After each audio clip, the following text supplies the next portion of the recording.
এটাকে আপনারা কি বলবেন, বি নাকি 13? হ্যাঁ, এবার যদি আমি তার আগে এটা বসিয়ে দিই, তারপরে এটা বসিয়ে দিই, তাহলে নিশ্চয়ই আপনারা বলবেন যে এটা বি।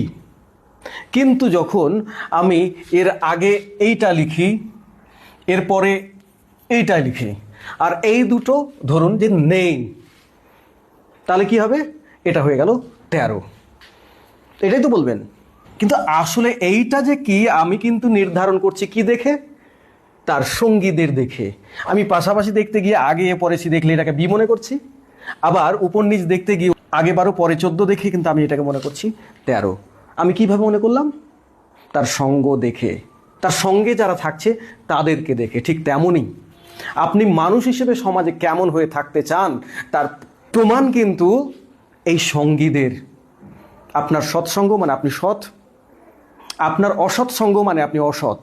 হয়তোবা আপনি সৎ পথে চলছেন, কিন্তু আপনি যদি কোনো সুদখোর, ঘুষখোর, চোর, ডাকাত এদের সঙ্গে থাকেন, তাহলে আপনিও সেই ব্যক্তি, মানে আপনি না হলেও অন্ততপক্ষে সমাজ সেটাই মনে করবে।